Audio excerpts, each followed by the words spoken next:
mañana Dios ha permitido que yo pueda compartir con ustedes una palabra que ha bendecido mi vida en estas últimas semanas y a Dios ha tocado. Yo no sé si ustedes han tenido la oportunidad, los que tienen un chin más de tiempo, de que muchas veces usted lee una porción de una palabra y tú la has escuchado, lo has visto en película, pero hay un día como que se te revela algo diferente y tú dices, pero como que yo nunca hice conexión de una cosa con la otra, como que nunca vi la aplicación de una u otra cosa, pero pasa. Y eso pasó conmigo hace unas semanas y le voy a compartir más adelante en qué porción fue. Lo voy a dejar ahí como una pinceladita porque es a mitad del mensaje que voy a compartir esa parte, pero a raíz de eso, entonces vino lo que es la preparación de este mensaje. Y el tema que queremos compartir en esta mañana es: aprovecha el tiempo de la gracia. Aprovecha el tiempo de la gracia. Y cuando tú escuchas aprovecha, como que en más las mujeres se nos abren los ojos cuando dice aprovecha la oferta. Un 50%, un 75% off. Chequéate, vete, corre, aprovecha. Y cuando tú piensas en aprovecha es, ponte para eso, es date rápido, porque si no aprovechas el momento, cuando quieras ir puede que no esté la oferta. El aprovechar implica una intencionalidad de hacer algo, de prestar atención, de saber que está abierto ahora, pero va a llegar un momento en que se cierra. Y en ese mismo tenor nos vamos a entrar aquí a la palabra. ¿Por qué hoy el Señor nos está diciendo aprovecha el tiempo de la gracia? Si estamos hablando de eso, entonces vamos a ver a lo largo de estas porciones que vamos a estudiar cómo hay un punto donde se acabó todo. Si no aprovechas el momento, tristemente lo vas a tener que lamentar, o por el contrario, dependiendo de la decisión que tú tomes, entonces vas a disfrutar de eso que se te está diciendo que aproveche. Yo quiero tratar en esta mañana tres áreas o tres naciones, tres personajes, tres historias de la palabra donde en un momento dado tuvieron que aprovechar, y algunos lo hicieron y otros no. Y quiero comenzar con el libro de Génesis capítulo 6 verso 5, que nos habla de Noé. Noé, en el Génesis capítulo 5 verso 5 dice: vio Jehová que la maldad de los hombres era mucha en la tierra. Yo no sé si usted hasta cierto punto puede relacionar o ver en este tiempo, en este 2025, cuántas cosas muchas veces uno no ve en esas noticias y pasan sucesos que tú dices, la maldad es mucha. Así pasó en los días de Noé. Dice la palabra, la maldad de los hombres era mucha en la tierra, y que todo designio de los pensamientos del corazón de ellos, hablando que Jehová lo vio, todo designio de los pensamientos del corazón de ellos era de continuo solamente al mal. Es decir, que desde que ellos se levantaban hasta que se acostaban, el pensamiento de ellos era hacer el mal. Era como que no había nada, ni siquiera una lucecita. Es como que una gente está maquinando siempre hacer el mal. Dice la palabra que Jehová vio en estas personas eso. Y miren qué triste este verso 6 cuando dice: se arrepintió Jehová de haber hecho hombre en la tierra. Wow. Y le dolió en su corazón. Y dijo Jehová: raeré de sobre la faz de la tierra a los hombres que he creado. Él mismo dice: yo los creé, pero ese no fue el propósito. Y por eso, por cuanto ellos se inclinaban a hacer el mal, por cuanto el pensamiento de ellos solamente era maquinando hacer el mal, la palabra aquí dice en este verso que a Dios le dolió, le arrepintió de haberlo hecho, y dice: yo voy a eliminar de la faz a los hombres que yo he creado. Lo he creado, pero se han distorsionado. Desde el hombre hasta la bestia y hasta el reptil y las aves del cielo, pues me arrepiento. Y vuelve y lo repite. Cuando tú repites algo es porque de verdad, dice, se arrepiente de haberlos hecho. Pero, y aquí hay un cambio de escenario en el verso 8, Noé halló gracia ante los ojos de Jehová. Y yo les invito, si usted en sus casas, cuando estén leyendo la palabra, búsquese con detenimiento esta historia. No voy a entrar en detalles ni en las características per se de Noé, por qué halló gracia, cuáles cualidades tenía este hombre, que independientemente que estaba en un mundo corrompido, en un momento histórico donde la palabra dice que todos iban de continuo al mal, ¿qué hizo Noé diferente? Y a partir de ahora vamos a ver estas tres historias que vamos a ver. Hay tres elementos que quisiéramos resaltar. Número uno, hay una realidad. Dice cuando leíamos ahorita, la maldad era mucha en la tierra. Había una realidad presente, un pecado que de una u otra manera lo iba a llevar a destrucción, lo iba a llevar a totalmente una maldición que tenía. Ahora bien, independientemente de la realidad que es verdad, aquí vemos la oportunidad de Dios. Y todos sabemos la historia, como inclusive muchas veces se reían, pero no está loco. ¿Qué es eso de diluvio? No, pero nada. Y ahorita vamos a leer una porción en base a eso. Pero en base a las oportunidades que se te da, también hay decisiones que hay que tomar. ¿Cuáles fueron esas decisiones que esas personas en ese momento tomaron? La palabra resalta que solamente Noé y su familia pudieron salvarse del gran diluvio. No porque no se le llamó a salvación, a rescate, a cuidado. No porque no se le dijo que iba a pasar, porque Noé lo decía. No porque no tuvieron tiempo. Se dice que aproximadamente 100 y pico de años duró Noé haciendo el arca. Tiempo suficiente como para recapacitar. Cuando vemos a un Noé que estaba en un lugar totalmente lleno de pecado, donde Dios le dice, mira, es que yo voy a destruir hasta el arca, porque voy a destruir la tierra con un diluvio. Vemos también del otro lado una generación que no creyó. Vemos una generación que no le importó. Vemos una generación que creía llevarse literalmente el mundo por delante. Y luego de Noé nos vamos un poquito más adelante y entonces entramos en Génesis capítulo 13 y presenta la historia de un hombre llamado Lot. Y dice aquí la palabra, recuérdense que Lot era sobrino de Abraham y llegó un punto en que sus siervos estaban en conflicto y ellos decidieron separarse. Y ahí entonces entra el verso 11 cuando dice, Lot escogió para sí todo el valle del Jordán que estaba situado al oriente. Se separó de su tío Abraham y se mudó allí con sus rebaños y sus siervos. Entonces Abraham se estableció en la tierra de Canaán. Y Lot movió sus carpas a un lugar cerca de Sodoma y se estableció entre las ciudades de la llanura. Pero los habitantes de esa región eran sumamente perversos. Yo no sé si usted está viendo una similitud con lo que vimos ahorita de Noé. ¿Qué pasaba en los tiempos de Noé? Y cómo aquí vuelve la palabra y resalta que en ese tiempo los habitantes eran perversos y no dejaban de pecar contra el Señor. Una realidad que tú y yo vemos hoy. Una realidad que no es difícil como, déjame yo ir a tal lugar para ver esto. No, es lo que estamos viendo hoy. Y es por eso que Dios hoy nos está llamando y nos direcciona a aprovechar el tiempo de la gracia. Y vamos ahorita a ver cómo nosotros cuidar esa parte. Porque si bien es cierto, en un primer momento pensaríamos que este mensaje es evangelístico y tal vez debimos dejarlo para el culto de amigos y gloria a Dios, amén. Y es cierto que hay una persona y una humanidad allá afuera que necesita de Dios. Hoy yo quiero que nos enfoquemos hacia adentro, porque muchas veces estamos y no estamos, porque muchas veces venimos y no somos. Vamos a ver cómo hay una realidad que se da una oportunidad cuando en el verso 12 del capítulo 19 dice, mientras tanto los ángeles le preguntaron a Lot, ¿tienes otros familiares en esta ciudad? Sácalos de aquí. A tus yernos, hijos, hijas y cualquier otro. Se abrió, se extendió la invitación, se extendió la oportunidad para que Lot le avisara, mire, esta ciudad se va a destruir.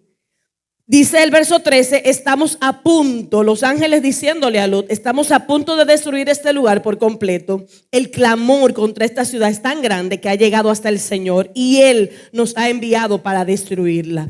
Estaba claro, había juicio de Dios sobre esa ciudad, porque dice la palabra que ellos no se cansaban de pecar contra el Señor, que eran perversos, que era un lugar totalmente pecaminoso. Pero una de las cosas bellas de Dios es que Él no manda el juicio sin antes advertir y darte la oportunidad de salvarte. Es que Él no lo mandó sin antes interceder. Y dice el verso 14, entonces Lot salió con prisa a contarle a los prometidos de sus hijas: rápido, salgan de la ciudad, caminen, que esta ciudad va a ser destruida. El Señor está a punto de destruirla. Pero los jóvenes pensaron que lo decía en broma. ¿Cuántas veces tú no le has dado el plan de salvación a una gente? Dice, no, pero que eso, toda la gente, los cristianos se han pasado la vida diciendo que Cristo viene. Eso es relajo. No, es que eso es una chercha de ellos, yo creo. Y pasa como esto. Óyeme, Lot le advirtió a sus yernos: se va a destruir. La respuesta, dice la palabra, es: este hombre no, eso está en broma. Y vemos más adelante que luego el mismo ángel tuvo que sacarlos a ellos y decirles: vamos. Y dice la palabra que el Señor tuvo misericordia de ellos. ¿Cómo vemos entonces la respuesta? Una realidad de un lugar totalmente de pecado, de perversidad, de separado de Dios. Dios manda ángeles, le advierten a Lot: Lot, sal, corre, que eso va a ser destruido. Y no solamente tú y tu familia, sino tú puedes decírselo a otros. Y la palabra aquí resalta que hubo una oportunidad. Luego de esa realidad hay una oportunidad de Dios. Y en nuestras vidas hoy es la oportunidad que Dios nos da. Hoy es la oportunidad que Dios nos da para vernos. Señor, ayúdanos a aprovechar el tiempo de la gracia ahora. Es ahora donde tú y yo tenemos. ¿Y qué va a pasar luego de la oportunidad? Hay dos caminos.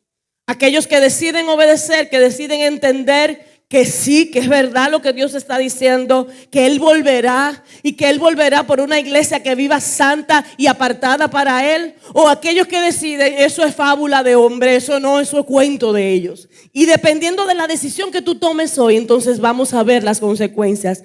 Tristemente vemos cómo el pecado produjo destrucción en esa ciudad. Y solamente Lot, sus dos hijas, su mujer inicialmente, aunque luego vimos cómo tampoco pudo salvarse, pero hubo una palabra de advertencia. Pero hubo una palabra de: hey, aprovecha. Hey, ten cuidado. Dios propicia la oportunidad para el arrepentimiento. Dios no viene de primer orden y te elimina, no. Hoy es un día donde Dios te habla. A ti que me estás escuchando por las redes, Dios a ti también te está hablando. Es tiempo hoy. Es tiempo hoy de aprovechar la gracia de Dios. Y cuando vemos una tercera historia, y es donde yo les decía, esta historia fue de manera particular. Hace unas semanas atrás estaba leyendo, y casi siempre cuando tú piensas en Nínive, piensas en la oportunidad que Dios le dio a Nínive. Recuérdense que Jonás, en el capítulo 1, verso 1, el Señor le dio el siguiente mensaje a Jonás y le dijo: levántate, ve a la gran ciudad de Nínive, pronuncia mi juicio contra ella y dice: porque he visto lo perversa que es su gente. ¿Ven cómo se replica en Noé cómo estaba la humanidad totalmente separada de Dios? En el momento cuando Lot era perversa, y aquí vuelve en Nínive y dice que estaba alejada de Dios, era perversa. Y ustedes todos saben lo que pasó con Jonás. No voy a entrar en detalle hasta que ya él entendió que el pez lo vomitó y que hizo todo lo que hizo. En el capítulo 3, verso 1 de Jonás dice: y vino palabra de Jehová por segunda vez a Jonás. Jehová se mantuvo con esa decisión. Levántate, ve a Nínive, aquella gran ciudad, y proclama. Oportunidad de Dios en un momento puntual en tu vida. Palabra de Dios que te dice: es tiempo de que te levantes, es tiempo que aproveches, es tiempo que cuides. Proclama en ella el mensaje que yo te diré. Y la palabra resalta como Jonás fue a Nínive, y en el verso 10 del capítulo 3 dice: cuando Dios vio lo que habían hecho, recuérdense que ellos se humillaron, pidieron perdón, incluyendo al rey.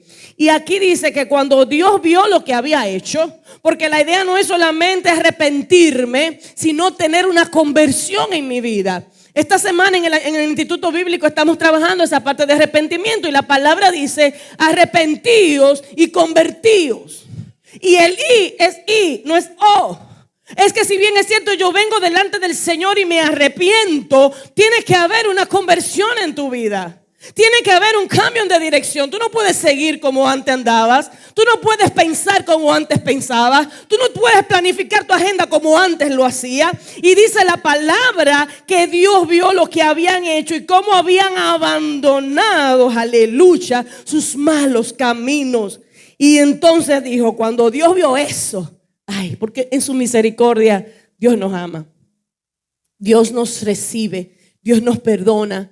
Dios dice, mira, es verdad que tú estabas perversa, que tú estabas sin salida, que tú estabas como que vivías una vida, pero cuando tú vienes y te humillas, cuando tú vienes y reconoces, cuando tú vienes y le dices, Señor, aquí estoy, yo me arrepiento y quiero también hacer una conversión de mi vida, hay un cambio. Y dice la palabra que cuando Dios vio eso, entonces no llevó a cabo la destrucción que los había amenazado. ¿Ven cómo la decisión sí cambia?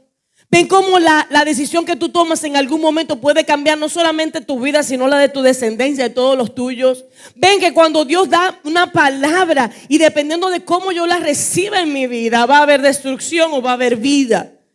Y hasta ahí creo que todos manejamos el tema de Nínive. Y hasta ahí desde pequeños en la escuela bíblica nos enseñaban y ponían el gran pez y Jonás y humillación y todo lo que implicó eso. Y Dios perdonó, dice la palabra. Y dice la palabra que Dios no destruyó esa ciudad.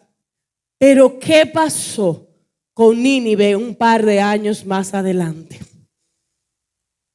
90, 100 años más adelante, cuando vamos allá al libro de Nahum y vuelven y mencionan a Nínive, tú de una vez lo conectas con Jonás. ¿Qué pasó con esa ciudad que luego de haber sido perdonada, luego de haber sido establecido una misericordia sobre ellas, dice luego la palabra en Nahum que era una ciudad donde el pecado reinaba? ¡Wow! Nínive, Nínive, Nínive, Nínive. Sí, Nínive, Nínive, Nínive. Volvieron a enlodarse. Hay un texto que dice, el perro vuelve a su vómito. Dios hace una obra milagrosa con nosotros. Dios nos restaura, Dios nos perdona, Dios extiende su gracia sobre nosotros. Nosotros recibimos los beneficios de esa gracia y llega un punto tal en que nos olvidamos de eso. Y volvemos y dice la palabra que ese pueblo vuelve y se convirtió en una ciudad donde reinaba el pecado. Y por eso yo les decía, este mensaje es hacia afuera, pero también es hacia adentro. Es nosotros aprovechar la gracia de Dios en su infinita misericordia. Y ustedes saben, dentro de las cosas que dicen a un capítulo 3, solamente saqué algunas cosas de Nínive. ¿Qué aflicción le espera a Nínive? La ciudad de crímenes y mentiras. Está saturada de riquezas y nunca le faltan víctimas. Miren cómo destellan las espadas y brillan las lanzas. Mucha guerra cuando pasa la caballería. Hay muertos incontables, hay montones de cadáveres. Tantos que la gente tropieza con ellos. Yo soy tu enemigo, dice el Señor de los ejércitos celestiales. ¡Wow! De ver la gracia, el perdón, la misericordia de Dios a favor de ese pueblo. Ver ahora cómo Jesús le dice, ver cómo Dios le dice, yo soy tu enemigo. Dice aquí la palabra, el Señor de los ejércitos celestiales. Una decisión de vida, una oportunidad que en un primer momento la aprovecharon y después la descuidaron. Un momento donde Dios te salva, te restaura, te liberta, Dios te hace nueva criatura en Él. Y llega un punto en que nos olvidamos de esa verdad de Dios en nuestras vidas. Y cuando vemos estas tres cosas, tres áreas, tres historias muy parecidas, hay una condición de pecado, una ciudad que va a ser destruida. Por un momento Dios tiene pregonero, a Noé se le llamó pregonero de justicia, alguien que anunciaba pueden librarse, y como no hicieron caso. En el caso de Lot, Lot mismo fue y le advirtió y no hicieron caso. Y en el caso de Jonás, aunque en un primer momento hicieron caso, luego se olvidaron. En el libro de Segunda de Pedro, capítulo 2, verso 6, dice la palabra: tiempo después Dios condenó las ciudades, haciendo un relato de ella, de Sodoma y Gomorra, y las redujo a montones de cenizas. ¿Esa era la voluntad de Dios? No. Dios ya había demostrado su misericordia para ese pueblo. Ya Dios lo había perdonado, lo había restaurado, y ellos se apartaron de la gracia, se apartaron de la voluntad. Y dice aquí que se redujo a montones de cenizas. Las puso como ejemplo de lo que le sucederá a la gente que vive sin Dios. Ay, pero eso sí es fuerte. Lo dice la Biblia, no lo estoy inventando yo. Eso que le pasó a Sodoma y Gomorra, tristemente, se convierte en un ejemplo para aquella gente que viven entendiendo que yo no tengo que dar, el Señor está allá y yo aquí tranquilo y yo hago lo que yo quiera y hago el pecado que yo quiera. El Señor en su misericordia, sí, la misericordia del Señor, pero llega hasta un punto. Y por eso que dice, aprovecha el tiempo de la gracia que es hoy. Y dice el verso 7, sin embargo, Dios también rescató a Lot y lo sacó de Sodoma, porque Lot era un hombre recto. En el verso 9 es la parte central de esta porción cuando dice, el Señor sabe rescatar de las pruebas a todos los que viven en obediencia a Dios y al mismo tiempo mantiene castigado a los perversos hasta el día del juicio final. Dios sabe rescatar y ayudar y salvar y levantar a aquellos que obedecen su palabra. Pero en esa misma tesitura de este lado, dice la palabra que también Dios mantiene castigado a los perversos hasta el día del juicio final. Y ahí entonces, hermanos, tenemos que irnos hacia nosotros, hacia adentro y decirle, Señor, ayúdanos a entender el momento de la gracia en el cual estoy viviendo. Ayúdanos a no abusar de tu misericordia. Ayúdanos a valorar ese momento cuando tú me rescataste, cuando me salvaste, cuando me perdonaste, volver allá. Y hay una porción que quiero compartir en el libro de Apocalipsis, capítulo 22, verso 12. Esta porción que vamos a leer ahora, Apocalipsis 22, 12, es la última frase de la Biblia. Y dice así, miren, y ese miren es para ti y para mí en esta mañana. Yo vengo pronto. Y traigo la recompensa conmigo para pagarle a cada uno según lo que haya hecho. Porque Dios es justo, porque Dios es fiel. A cada uno la recompensa va a venir en la medida de lo que usted haya hecho. El verso 13. Yo soy el alfa y la omega. Yo soy el principio y el último. El principio y el fin. Verso 14. Benditos son los que lavan sus ropas. Y quiero aquí hacer un paréntesis y hablar un poquito. Una de las cosas que el Señor extiende es su misericordia, su gracia y su perdón. Y hay un momento donde tú tienes que reconocer que tus ropas están sucias. Y hay un momento que tú tienes que venir tranquilo, venir delante del Señor. Y aquí dice la palabra, benditos son los que lavan sus ropas. Si hay que lavar la ropa es porque en algún momento se ensució. Benditos sean, a ellos se le permitirá entrar por las puertas de la ciudad y comer del fruto del árbol de la vida. Verso 15. Fuera de la ciudad están los perros, los que practiquen brujería, los que cometen inmoralidades sexuales, los asesinos, los que rinden culto a ídolos y todos los que les encanta vivir una mentira. Verso 16. Yo, Jesús, he enviado a mi ángel con el fin de darte este mensaje para las iglesias. Él nos advierte, Él nos alerta, Él nos dice tengan cuidado, aprovechen. Dice ahí, yo soy tanto la fuente de David como el heredero de su trono. Yo, la estrella brillante de la mañana. Y en el verso 17 dice, el espíritu y la esposa dicen, ven. El espíritu y la esposa dicen, ven. ¿Te atreves en esta mañana a decirle, ven, Señor Jesús? ¿Estarás tú dispuesto a que en este momento el Señor venga por su iglesia? ¿Estamos preparados?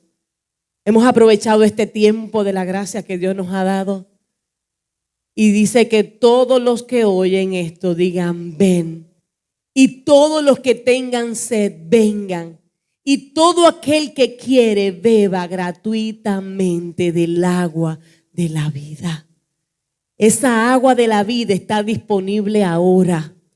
Esa oportunidad tú la tienes ahora de venir y lavar tus ropas y venir y pedir perdón, venir y restaurar, venir y convertirte. Porque llegará un momento que esta agua no va a estar para ti. Y dice en el verso 20 de ese capítulo 22, aquel que es testigo fiel de todas esas cosas dice, sí, yo vengo pronto. Amén. Ven, Señor Jesús. Miren, mis hermanos, es una palabra que nos pone a meditar, que nos pone a volvernos a Él, que nos pone, amados, a pedir perdón, a humillarnos, a decirle: Señor, perdóname porque no he aprovechado el tiempo que yo tengo ahora de la gracia que tú me das. Y para terminar, quiero leer en el libro de Mateo, capítulo 24, verso 37. Es una palabra que hoy Dios nos da. Estas 3 historias que leímos tuvieron oportunidades esas personas. Es tiempo de nosotros anunciar el evangelio hacia allá, pero comencemos con lo de la casa. Y dice la palabra: cuando el Hijo del Hombre regrese, será como en los días de Noé. Y vuelve y hace referencia allá. Aleluya. Verso 38. En esos días, antes del diluvio, la gente disfrutaba de banquetes. En estos días, la gente vive su vida y hace sus planes y disfruta la vida. Y yo, y mis placeres y lo que me gusta y lo que yo entiendo. Hacían fiesta, casamiento, hasta el momento en que Noé entró en su barco. Verso 39. La gente no se daba cuenta de lo que iba a suceder. Wow, qué triste. Usted se visualiza allá, ellos tuvieron la oportunidad de salvarse. Y no fue hasta el momento cuando la puerta se cerró, cuando la palabra resalta que la gente no se daba cuenta de lo que iba a suceder hasta que llegó el diluvio y arrasó con todos. Y dice la palabra: en esa misma medida como pasó en los días de Noé, así será cuando venga el Hijo del Hombre. Verso 40. 2 hombres estarán trabajando juntos en el campo, uno será llevado y el otro será dejado. 2 mujeres estarán moliendo harina en el molido, uno será llevada y la otra será dejada. Y entonces hay una palabra final en esta hora. Así que ustedes también deben estar alertas, porque no saben qué día vendrá su Señor. Porque no sabemos el día ni la hora. Eso nos hace, hermano, a avispado en buen dominicano. Eso no nos hace a nosotros no estar perdiendo tanto el tiempo en cosas vanas, en cosas que no valen la pena. Hasta el momento cuando ese pueblo en los días de Noé se dio cuenta de que ya no había escapatoria, porque la palabra resalta que quien cerró esa puerta fue el Señor. Y aunque ya Noé quería como humano tratar de que ven, ay, mi primo se quedó, ya no podía, porque fue cerrada. Y todo el que no entró en el momento oportuno pereció. Y es muy triste pensar en esto. Oportunidades de vida que Dios da a nosotros hoy, para nosotros consagrarnos más a Él, pero también estar pendiente de aquellos que se pierden, que están sin vida, sin esperanza, y que si hoy mueren van al infierno. Y Dios nos dice: levanta, rescata, alerta, porque como en los días de Noé, dice la palabra, así será la venida del Hijo del Hombre. Aleluya. Un tiempo de reflexión, amados. Un tiempo de aprovechar el momento de la gracia. Es hoy, es hoy, es hoy. No solamente tomamos decisiones para nuestro tiempo aquí en la tierra, sino hacia la eternidad. Dice la palabra que ellos estaban en placeres, en disfrutes y se olvidaron al final del llamado que se le hizo. Así que ustedes también deben estar alerta. Y ustedes saben que es alerta, es pendiente, es aprovechar. Es que yo no me puedo dormir en los laureles. Es que yo tengo que saber que la fe que yo le tengo en el Señor debe a mí promoverme, que mi vida en Cristo se parezca más a Él cada día. Tanta palabra que Dios nos habla. Tantos mensajes que Dios te habla a ti por diferentes maneras, y nos pasan los días y vienen años y nosotros como en Belén con los pastores. Ya es tiempo, mis amados, de entender esta verdad. Ustedes no saben qué día vendrá su Señor. Y ahorita decíamos: ven, Señor Jesús, pero yo cuando digo ven, me miro también a mí. No porque yo pueda hacer algo para salvar. Ya Jesucristo hizo lo que teníamos, lo que necesitábamos para ser salvos. Pero por cuanto somos salvos, entonces hay unos estándares del reino que Dios nos manda hacer. No saben qué día vendrá su Señor.